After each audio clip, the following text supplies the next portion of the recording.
Evan Park, and I'll be reading St. Augustine from Stories of the Saints, written by Carrie Wallace and illustrated by Nick Thornborough.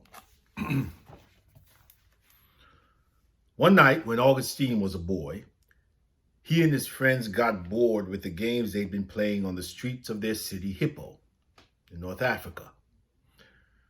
"I know," Augustine's friend said. "Let's go steal some pears from your neighbor." So the boys climbed over a wall, snuck into Augustine's yard, and stole a load of pears from his neighbor's pear tree. "These aren't any better than any other pears," one of his friends complained once they tried them. "I'm not even hungry," said Augustine. "Doesn't matter," his friend said. "We'll just feed them to the pigs. At least it was fun." Years later, when Augustine was a grown man, he couldn't stop thinking about that night and the stolen pears. Life hadn't been easy for him since then, or maybe it had been too easy. He turned into a great student who aced all his classes. He was a great speaker who crowds gathered to see.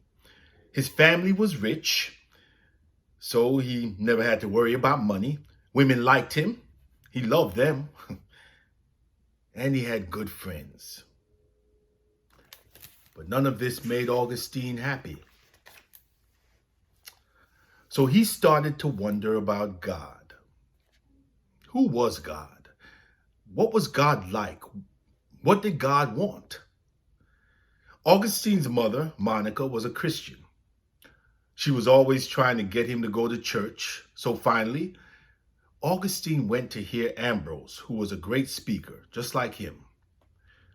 The more Augustine learned about God, the more he wanted to know and the more he longed to be good. But he was terrified that he never could be, because something inside of him liked to do wrong. That's why the story of the pears stuck with him. He hadn't stolen the pears because he wanted them or needed them. It really wasn't fun to pick pears or feed them to the pigs. The only fun he had that night was the thrill of breaking the rules. But why was that a thrill? And if he'd always loved to do wrong ever since he was a child, was there any hope for him? One day, Augustine was sitting with a friend in a walled garden behind his friend's house. All these questions were spinning in his head. He was so frustrated that he began to weep. "God," he prayed, "will I ever stop wanting to do bad things?" Then from the yard next door, he heard children chanting. "Take and read, take and read," they said. Was this an answer to his prayer? Augustine wasn't sure.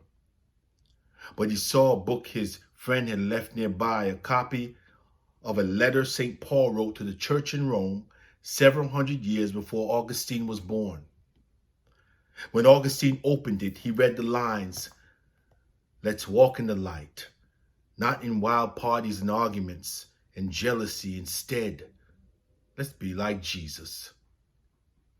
As Augustine read, light filled his heart and the shadows of his doubts scattered. "Listen to this," Augustine told his friend and read the lines to him.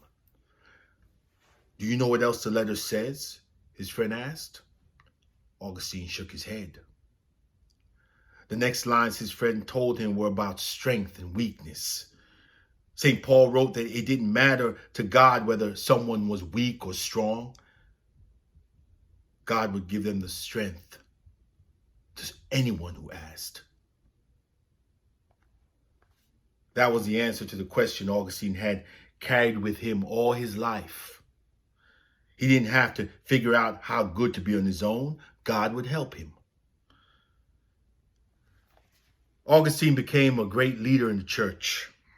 He wrote books about God that people have been reading ever since. And he spent the rest of his life telling anyone who would listen what he learned that day. Our hearts are made for God, and we won't be at home until we find rest in Him. The end.